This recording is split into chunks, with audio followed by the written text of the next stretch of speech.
अर्थ का सबसे deadliest hello difficulty game आज तक सिर्फ एक ही पर्सन कंप्लीट कर पाया है। 99% गेमर्स इस गेम के डिफिकल्टी देखते से इस गेम को छोड़ जाते हैं, पर अब ये गेम रियलिटी में डिसेंड होने वाला है। यहाँ सबके पास अलग अलग तरह की पावर्स अवेकन होती हैं और हमारे एमसी के पास पावर है रियल गेम वर्ल्ड में ट्रेवल करने की। गेमर्स डरते हुए इंतजार कर रहे हैं कब छोटे मोटे मॉन्स्टर्स रियलिटी में डिसेंड हो और हम उन्हें मार के लेवल अप करें, पर हमारा एमसी डायरेक्ट गेम में टेलीपोर्ट होके एक पीसफुल मॉन्स्टर्स से दूर जंगल को ढूंढता है और वहीं एक बहुत ही शानदार लग्जूरियस शेल्टर बनाने लगता है, क्योंकि हमारा एमसी ही इकलौता पर्सन है जिसने काउंटलेस बार इस गेम में मर मुरा के इस गेम को कंप्लीट किया है। पर यहाँ लोगों के पास सिर्फ एक ही जिंदगी है, तो यहाँ हमारे एमसी को पता है कि इस गेम में सबसे जरूरी चीज है सर्वाइवल। सो तुम्हें क्या लगता है, क्या हमारा एमसी इस बार रियलिटी में इस गेम को कंप्लीट कर पाएगा? गेम को कंप्लीट करना तो छोड़ो, क्या वो यहाँ सर्वाइव कर पाएगा? क्योंकि इस बार तो उस बेचारे के पास सिर्फ एक ही जिंदगी है। पर इन सवालों का जवाब जानने के लिए तुम्हें इस कहानी को फॉलो करना पड़ेगा। तो चलो बिना किसी टाइम पास के इस कहानी को शुरू से शुरू करते हैं। चैप्टर नंबर 1 हमें इस कंट्री के प्रेसिडेंट को दिखाते हैं जो सारे सिटीजन्स के सामने लाइव अनाउंसमेंट करने वाला है। लाइव आने के बाद प्रेसिडेंट सबसे पहले खुद को इंट्रोड्यूस करता है और कहता है कि मेरी पहली रिक्वेस्ट है कि तुम सभी लोग ये सुनिश्चित करो तुम्हारे संगे साथी दोस्त पड़ोसी रिश्तेदार सभी लोग इस लाइव स्ट्रीम को देख रहे हो। प्रेसिडेंट को इतना सीरियस देख के सारे सिटीजन्स थोड़े हैरान हो जाते हैं। फिर बाहर निकल निकल के सभी लोगों को ये रिमाइंडर देने लगते हैं कि सभी लोग प्रेसिडेंट की लाइव स्ट्रीम पे ध्यान दो। फिर प्रेसिडेंट बताता है कि पूरी कंट्री में लॉकडाउन हो रहा है और सभी सिटीजन से ये निवेदन है कि सब कोऑपरेट करें। मैं ये डिक्लेयर करता हूँ कि 16 जुलाई 5 बजे से हर स्टेट के अंदर मार्शल लॉ इफेक्टिव होगा। बड़ी बड़ी मेजर रोड्स क्लोज हो जाएंगी, मीडिया आउटलेट, नेशनल इंफ्रास्ट्रक्चर, ये सब कुछ आर्मी के कंट्रोल में होगा। बस इस एक लाइन की अनाउंसमेंट करके मानो इस प्रेसिडेंट की पूरी हिम्मत ही जवाब दे गई और उसके हाथ भी कांपने लग जाते हैं। फिर वो खड़ा होते हुए अपने सेक्रेटरी से एक सिगरेट मांगता है लाइव स्ट्रीम पे ही। ये देख के उसकी असिस्टेंट पॉकेट में से सिगरेट निकालते हुए कहती है कि अपोजिशन पार्टी के मेंबर्स ये देख के काफी नाराज होने वाले हैं। ये देख के प्रेसिडेंट धीमी हंसी हंसता है और कहता है कि इस सिचुएशन में भी तुम्हें अपोजिशन पार्टी की चिंता कर रही हो, अब इस सिचुएशन को तो समझो। देन वो एक सिगरेट का ड्रैग लेता है और सभी लोगों से कहता है कि मेरे इन डिसीजंस का रीजन है क्योंकि मैं चाहता हूं कि हम सबका अंजाम एक इज्जत भरा अंत हो।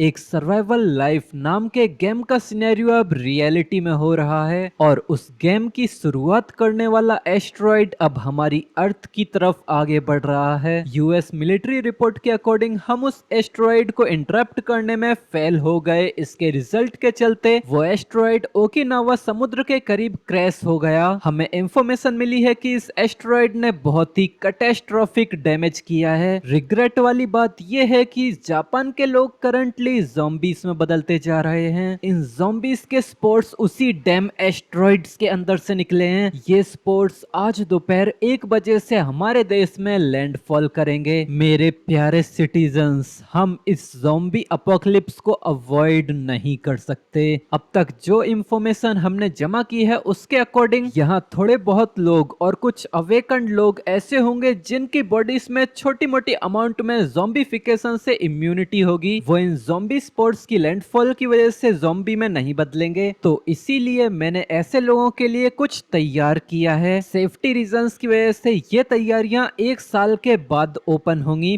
पर यह मैंने टाइम शेल्टर्स की लोकेशंस को मार्क कर दिया है। तुम 1 साल के बाद वहां के लिए निकल सकते हो। और आखिर में ये है अर्ली स्टेज में आने वाले मॉन्स्टर्स से निपटने के लिए एक गाइड। ये सारी इंफॉर्मेशन एरोप्लेन के अंदर से फ्लेयर्स के थ्रू सब में डिस्ट्रीब्यूट की जाएगी। जल्द ही सारे थर्मल पावर प्लांट्स को शट डाउन कर दिया जाएगा। मैं जानता हूँ कि मैं एक ऐसा इंसान हूँ जिसमें बहुत कमियां हैं, लेकिन मुझे लगता है कि हमारे आखिरी पलों में मैंने वही किया जो जरूरी था। फिर वो लाइव स्ट्रीम पे सबके आगे बाव करते हुए कहता है, मेरे प्यारे देशवासियों, अब तक आप सभी मेरे साथ रहे, ये मेरे लिए बहुत बड़ा सम्मान रहा है। चलिए फिर मिलते हैं जिंदा और सलामत। फिर वो फाइनली एक अनोनिमस पर्सन को थैंक यू करता है कि इस गेम के बारे में उसने इतनी इंफॉर्मेशन हमें सेंड की। कहीं एक जगह वही अनोनिमस पर्सन यही टीवी देख रहा है। फिर वो रिमोट उठा के कहता है, मैं सच में चाहता था कि ये अंत कभी ना आए, लेकिन अब जबकि ये आ ही चुका है तो मुझे सरवाइव करना ही होगा, है ना? वो अपने सारे हथियार लेके सारी तैयारी कर लेता है और फिर आगे बढ़ते हुए एक इविल स्मेल देते हुए कहता है कि आखिर मैं इस अपोकलिप्स का एक वेटरन प्लेयर प्लेयर हूँ। फिर हमारा सीन चेंज होता है और हमें कुछ महीनों पहले का सीन दिखाते हैं। एक वर्चुअल गेम के अंदर कुछ लोगों का ग्रुप मजे मार रहा है, जैसा कि हर कोई करता है। दो प्लेयर्स मिलते हैं, फिर दोस्ती करते हैं, फिर तीसरे से मिलते हैं, फिर चौथे वाले दोस्त को भी बुला लेते हैं। तो अब इतने दोस्त आ ही गए हैं तो बातचीत से तो काम नहीं चलेगा, एक दूसरे की टांग खींचने के साथ साथ अब कंपटीशन भी शुरू हो जाता है। गेम के अंदर मॉन्स्टर्स तो होते ही हैं, तो पूरी स्क्वाड मिलकर मॉन्स्टर हंटिंग करने लगती है और हमें पता चलता है कि ये है सर्वाइवल लाइफ गेम। ये एक वीआर गेम है सुरा। इन शॉर्ट ये एक अपोकलिप्टिक गेम है। इसके अंदर काफी कुछ ज़ॉम्बीज, फैंटेसी मॉन्स्टर्स सबको मिक्स कर रखा है। ये गेम इसकी इंसेंट डिफिकल्टी के लिए जाना जाता है। इवन हार्डकोर कोरियन गेमर्स भी ये डिफिकल्टी देख के तुरंत घबरा के पीछे हट जाते हैं। इन शॉर्ट जैसे ये गेम लॉन्च हुआ ये तुरंत लीडर बोर्ड पे टॉप पे पहुंच गया और उतनी ही जल्दी बॉटम पे भी आ गया। इस गेम ने एक मैग्निफिसेंट अचीवमेंट हासिल की है कि एक साल के बाद भी इस गेम को सिर्फ 4 ही प्लेयर्स फॉलो करते हैं। बिल्कुल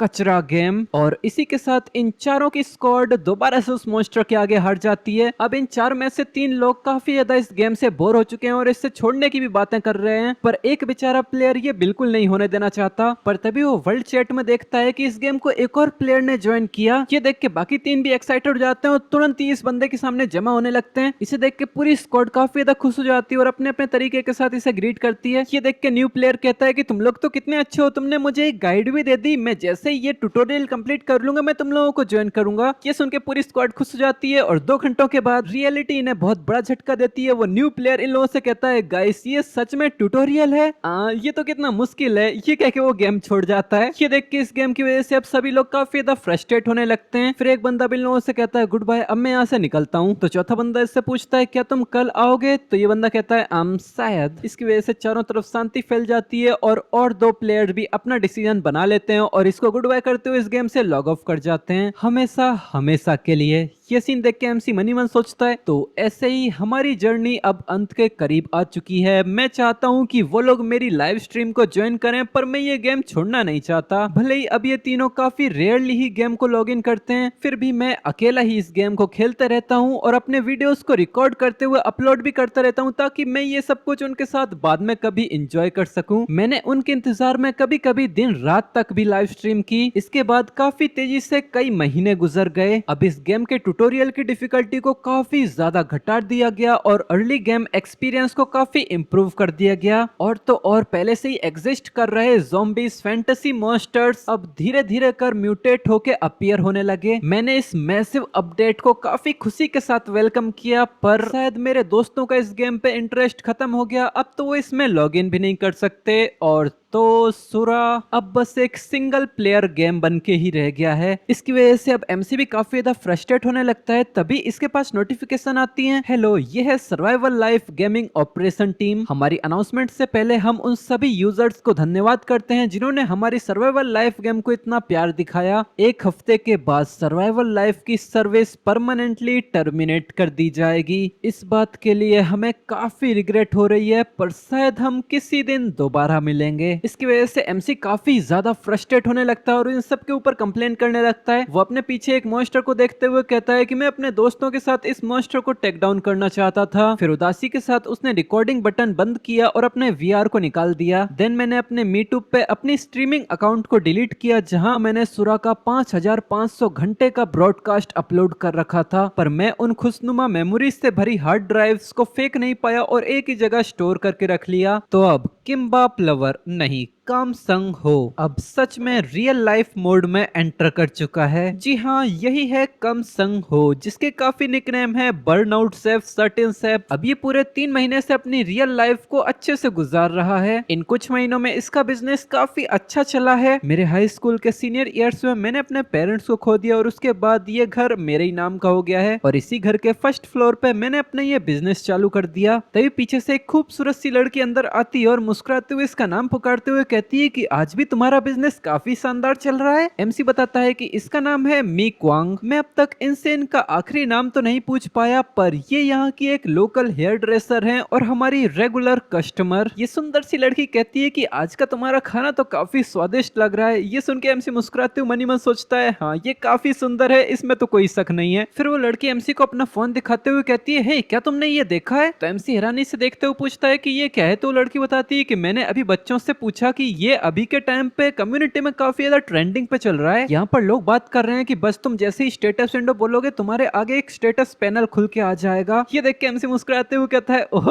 ऐसा क्या। ये देख के ये लड़की मुंह फुलाते हुए कहती है कि मैंने ये पहले ट्राई तो किया पर सैडली मेरे सामने तो कुछ भी नहीं आया। ये देख के एमसी हंसते हुए इससे कहता है कि मिस कौनसी ऐसा तो हो ही नहीं सकता कि कोई पैनल तुम्हारे सामने अपीयर हो जाएगा, तुम थोड़ा ज्यादा ही आसानी से भरोसा नहीं कर लेती हो। पर इसके बाद सीन चेंज होकर रात में आता है जहाँ पर अपने एमसी को पता नहीं क्या चुल मचती है और वो चिल्लाता है स्टेटस विंडो और कुछ नहीं होता। जो देख के वो कहता है हाँ मुझे पता ही था। बूम ब्लू लाइट चमकती है और एक स्टेटस विंडो तुरंत ही उसके सामने आ जाता है। ये देख के वो चिल्लाता है हाँ होली मूली ये तो सच में आ गया। इस स्टेटस विंडो के अंदर एमसी के हेल्थ और पॉइंट्स सब 0 हैं। Health 11, strength 12, agility 9, dexterity 11, perception 10 और साथ ही साथ उसके पास एक स्पेशल ट्रेट है एक प्राइवेट पोर्टल ओपन करने की। और यहाँ इसके पास कोई स्किल्स नहीं है, इसके ऊपर कोई इफेक्ट भी नहीं है। ये देख के एमसी को थोड़ी नॉस्टैल्जिक फीलिंग आने लगती है और वो सोचता है पर मैंने ये कहीं तो देखी है। फिर उसे सर्वाइवल लाइफ गेम की याद आती है और वो एकदम से शौक होते हुए चिल्लाता है अरे हाँ सर्वाइवल लाइफ सुरा। फिर तभी उसकी नजर जाती है ट्रेट ऑप्शन पे जहाँ पर उसकी ट्रेट थी एक प्राइवेट पोर्टल ओपन करने की। ये देख के एमसी सोचता है ये शायद नहीं, सुरा में तो ये प्राइवेट पोर्टल ओपन करने जैसा कुछ नहीं होता और ट्रेट नाम की भी कोई चीज नहीं होती। जब वो इस ट्रेट के ऊपर क्लिक करता है तो वहां पर इसकी इंफॉर्मेशन आती है ओपन प्राइवेट पोर्टल। सिर्फ इस ट्रेट का होल्डर ही प्राइवेट पोर्टल को ओपन कर सकता है। ट्रेट का इस्तेमाल करने के लिए कमांड ओपन पोर्टल का इस्तेमाल करो। ये देख के एमसी सोचता है ये कमांड थोड़ी लेम नहीं है। देन वो इसे ट्राई करने के लिए अपना हाथ बढ़ा के ओपन पोर्टल कहता है। तभी सामने से एक अजीब सी सफेद धुंध घूमने लगती है। फिर ये धुंध एक ही जगह पर कंडेंस होकर पोर्टल का शेप लेने लगती है और अचानक से एक बहुत ही बड़ा स्क्वायर शेप का गेट जैसा पोर्टल ओपन हो जाता है। इसे देख के ऐसा लग रहा है कि रियलिटी उसी वर्चुअल गेम के साथ मिक्स हो चुकी है। ये देख के 3 महीने के बाद एमसी के अंदर दोबारा वही एक्साइटमेंट जागने लगती है। वो चिल्लाता है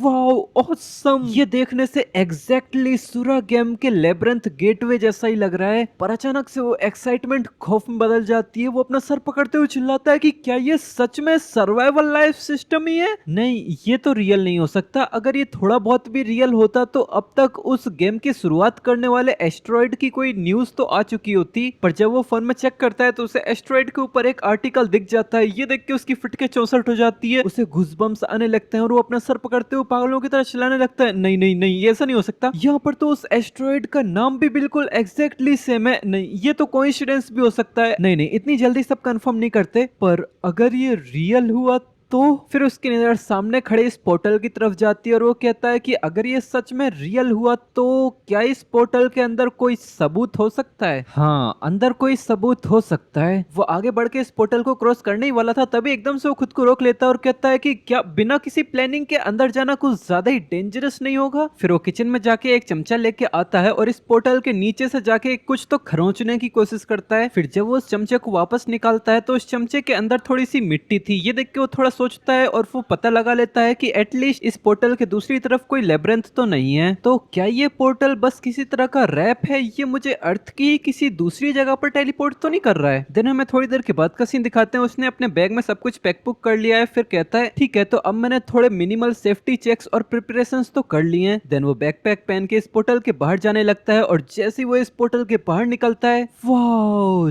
चारों तरफ की हरियाली और सुंदरता उसकी आंखें ही चमचमा देती हैं। जी हाँ एमसी टेलीपोर्ट होके आया है एक बहुत ही ज्यादा सुंदर सी जंगल टाइप के एरिया में। ये जगह इतनी प्योर इतनी ब्यूटीफुल थी कि एमसी को अंदर ही अंदर ये भरोसा होने लगता है कि ये जगह अर्थ तो बिल्कुल नहीं हो सकती। फिर वो खुद को संभालते हुए आसपास इन्वेस्टिगेट करता है और कहता है कि यहाँ का इन्वायरमेंट थोड़ा ठंडा है। देन वो अपने फोन में चेक करते हुए कहता है कि यहाँ पर मेरे फोन में भी कोई सिग्नल नहीं है। तो इससे ये तो पता लगाया जा सकता है कि ये किसी भी शहर के आसपास नहीं है और ये इतना ज्यादा सुनसान इलाका है कि यहाँ पर लोगों का पहुंचना मुश्किल है। तो अब वो यहाँ पर इन्वेस्टिगेट करने का सोचता है और एक मार्कर से सारी डायरेक्शन को पॉइंट करने लगता है। ठीक है इस टाइम पे मैं हूँ कहाँ ये पता लगाने का अभी के लिए मेरे पास कोई जरिया नहीं है। पर यहाँ सबसे इम्पोर्टेंट चीज है उन सबूतों को ढूंढना जिससे मैं ये कंफर्म कर सकूं कि ये सुरा ही है। तो चलो पहले आसपास एक्सप्लोर करते हैं और मार्कर्स लगा के यहाँ से निकलते हैं। फिर वो ऐसे एक्सप्लोर करता जाता है और आगे बढ़ता ही जाता है। फिर वो काफी ज्यादा थक जाता है और चिल्लाने लगता है ये फॉरेस्ट इतना बड़ा क्यों है? प्लीज कुछ तो बाहर आ जाए। पर जैसे उसने ये बोला ही था तभी उसकी झाड़ियों के पीछे कुछ तो लाल आंखें इसी की तरफ घूर रही थीं और अचानक से वो काली परछाई सीधा एमसी के ऊपर झपट्टा लगा देती है। इससे एमसी काफी ज्यादा घबरा जाता है और तुरंत ही चिल्लाते हुए पीछे हटता है। पर वो किस्मत वाला था कि यहाँ कोई शिकारी नहीं था बल्कि बस एक हिरण था, जिसे देखने से ही पता चल रहा है कि ये एक फैंटेसी एनिमल है। इसके ऊपर एक पैनल के ऊपर इसका नाम लिखा हुआ है वैली डियर। ये देख के एमसी कहता है हाँ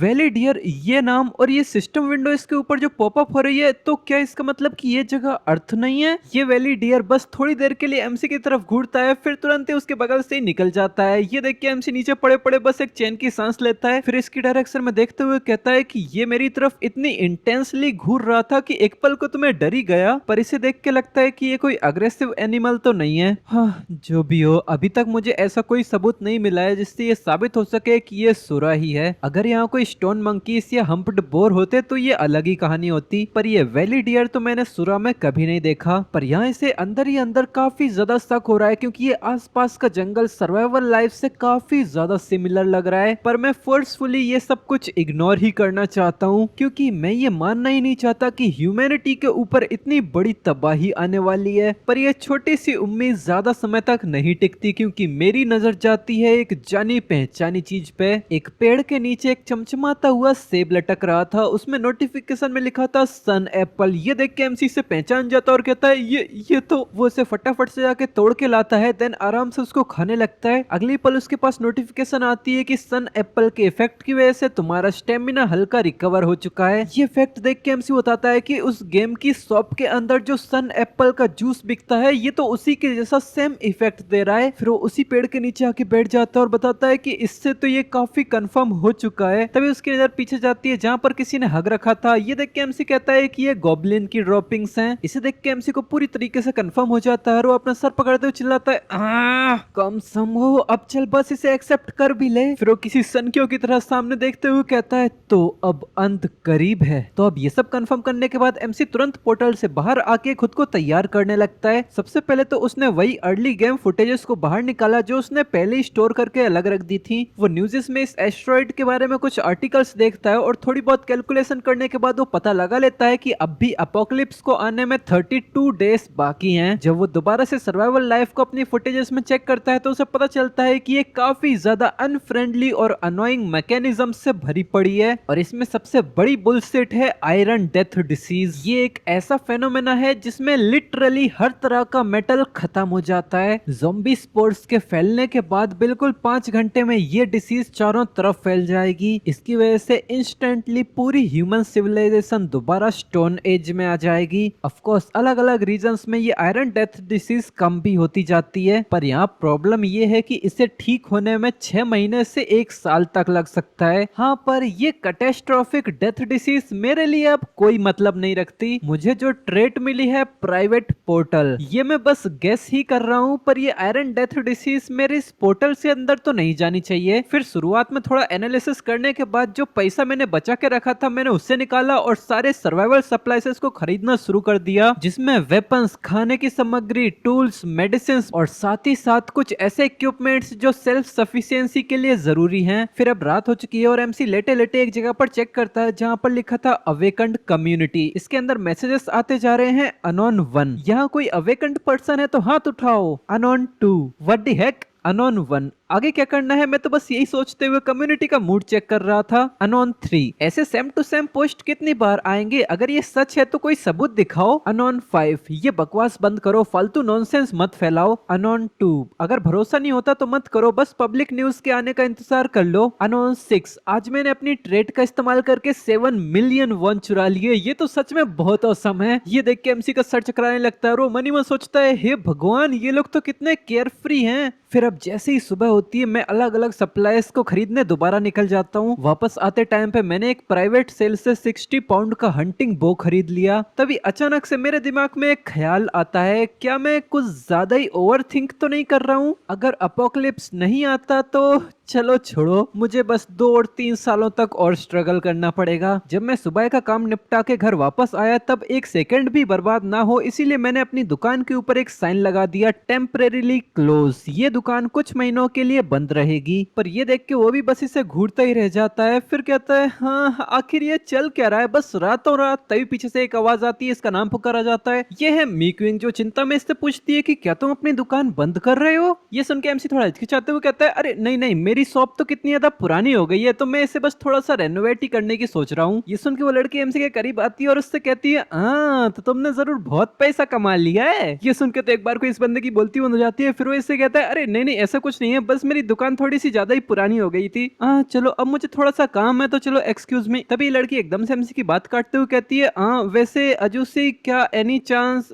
चलो फिर मिलते हैं। इतना कह के वो पीछे मुड़ के यहाँ से जाने लगती है। एमसी बस इससे देखता रह जाता है और सोचता है, हाँ वो क्या कहना चाहती थी। ये एक ऐसी सिचुएशन थी जहाँ मैं आसानी से उससे दोबारा रोक के उसे पूछ सकता था, पर मैंने अपना मुंह बंद ही रखा क्योंकि अब से मेरे पास कुछ ज्यादा ही काम है जिन पे मुझे सीरियसली ध्यान देना है। वो अपने बो एंड एरोस लेके घर आता है और पोर्टल को ओपन करता है। फिर वो बताता है कि गेम के अंदर मेरा काम था प्लानिंग करने का, किसी भी चैलेंज को ओवरकम करने के लिए मैं स्ट्रेटजीज बनाया करता था। इसीलिए वेटरन गेमर्स के अंदर मेरे पास फिजिकल स्किल्स की कमी थी। और ये सब मैंने तुम्हें इसीलिए बताया क्योंकि सुरा गेम के अंदर लेवल अप करने पे तुम्हें कोई भी स्टैट नहीं मिलते। ये स्टैट सिर्फ रिजल्ट से मिलते हैं, हंटिंग और एक्सप्लोरेशन। फिर वो बो एंड एरोस के साथ प्रैक्टिस करने लगता है। उसने सोशल मीडिया पे एक साइड में ही वीडियो भी चला रखी थी जहाँ पे कोई बो एंड एरोस का इस्तेमाल करना सिखा रहा था और इस वीडियो से एमसी काफी ज्यादा सीरियसली सीख रहा था। फिर वो पूरे कॉन्फिडेंस के साथ एम करता है। वो इस समय खुद को अपने ही गेम का कैरेक्टर मान रहा था। फिर ज़ूम करते हुए एरो निकलता है और हवा में काफी सारे सर्कल्स मारते हुए सीधा एम बोर्ड के ऊपर ही सेंटर में लगता है। ये देख के एमसी काफी ज्यादा अमेज हो जाता है। वाओ, क्या मैं पिछले जन्म में आर्चर लेगोलास था? जरा मेरे टैलेंट को तो देखो। पर कुछ ही तीर चलाने के बाद उसके हाथ में स्क्रैचेस पड़ने लगते हैं और उसे काफी दर्द होने लगता है। ये देख के वो सोचता है कि आज के बाद से मुझे काफी ज्यादा फिजिकल ट्रेनिंग करनी ही पड़ेगी। मैं ज्यादा से ज्यादा सिर्फ 5 बार अच्छे से तीर चला सकता हूँ, पर ये उतना भी बुरा नहीं है। बेसिक प्रिपरेशन करने के बाद मैं अगली स्टेप की तरफ आगे बढ़ता हूँ। आज के बाद से मुझे अगले 2 महीने तक 2 चीजों का ध्यान रखना है। पहले ये पता लगाओ कि अभी की कंडीशन में क्या मैं मॉन्स्टर्स को हंट कर भी सकता हूँ। सेकंड, मुझे एक हाइडआउट बनाना है जहाँ पर मैं अपने सप्लाइसेस को स्टोर करके रख सकूं।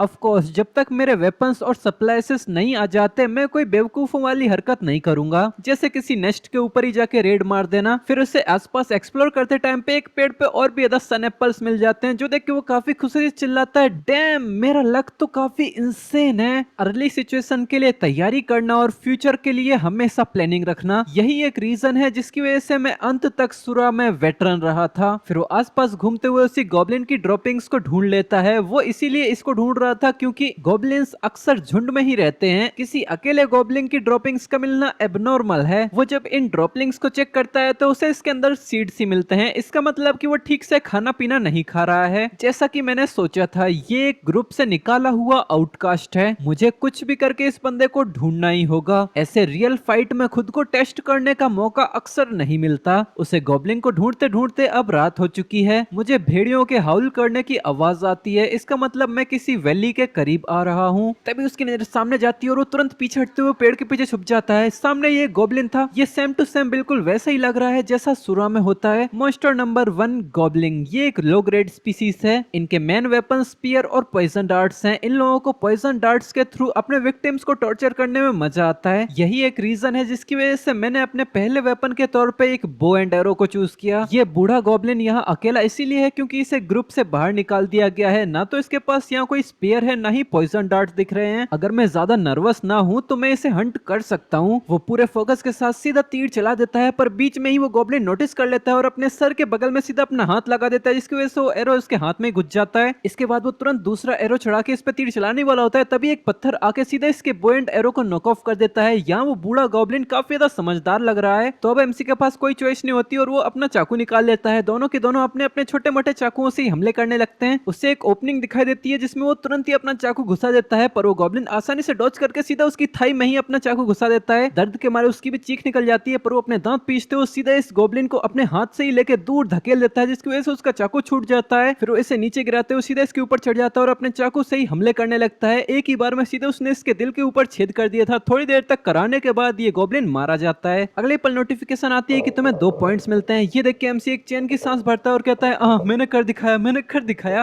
फिर उसकी नजर जाती है सामने पड़े एक पाउच के ऊपर। ये इसी गॉब्लिन का पाउच है। चेक करने पे पता चलता है कि इसके अंदर गुका पाउडर और वेजिटेबल ऑयल है। इन दोनों को कंबाइन करने से सुरा में एक तरह का ऑइंटमेंट बनता है जो छोटी मोटी चोटों को ठीक करने के काम आता है। फिर वो तुरंत ही खड़ा होता है और एक जमीन पर गड्ढा करने लगता है, क्योंकि अगर इस बुड्ढे गॉब्लिन की बॉडी को इसके ग्रुप ने ढूंढ लिया तो ये मेरे लिए खतरनाक भी हो सकता है, और अगर मैंने इसे ऐसे ही छोड़ दिया तो ये ऑब्वियसली एक क्रीपर के अंदर ट्रांसफॉर्म हो जाएगा। पर तभी उसकी नजर जाती है पीछे की वैली में, जहां पर वो गॉब्लिन पानी पी रहा था। सामने एक रेड कलर की मछली घूम रही थी। ये देख के एमसी को काफी बड़ा झटका लगता है, क्योंकि एकदम से उसे याद आता है कि ये एक ऐसी वैली है जहां पर रेड ट्रॉट रहती है, तो मतलब। पर तभी उसके ऊपर एक परछाई सी पड़ती है जो लाल कलर से चमक रही थी। ये देख के एमसी की काफी ज्यादा फटने लग जाती है और वो कहता है कि अब मुझसे ये मत कहना कि मैं एक आउल बेयर की एरिया में आ गया। और यहीं पर उसके पीछे एक जायगेंटिक आउल बेयर भी खड़ा था। इसे देख के वो कहता है कि मेरे तो लग गए। इसी सीन के साथ ये चैप्टर खत्म हो जाता है। अगर तुम लोगों को ये सीरीज पसंद आई तो ज्यादा से ज्यादा जाके लाइक करना, हाइप करते हुए जाना और कमेंट में बताना कि तुम लोगों को ये सीरीज चाहिए कि नहीं। तुम लोग कमेंट में काफी ज्यादा अपोकलिप्स सीरीज मांगते रहते हो, तो ये भी एक तरह की अपोकलिप्स सीरीज ही है, बस यहाँ पर ज़ॉम्बीज के साथ साथ काफी सारे फैंटेसी मॉन्स्टर्स भी हैं। कमेंट में बताना कि तुम लोगों को ये सीरीज कैसी लगी है। अगर ये तुम्हें पसंद आती है तो मैं इसके नेक्स्ट चैप्टर्स भी लाऊंगा। चलो तो मिलते हैं अब अगले एपिसोड में, तब तक के लिए बाय बाय।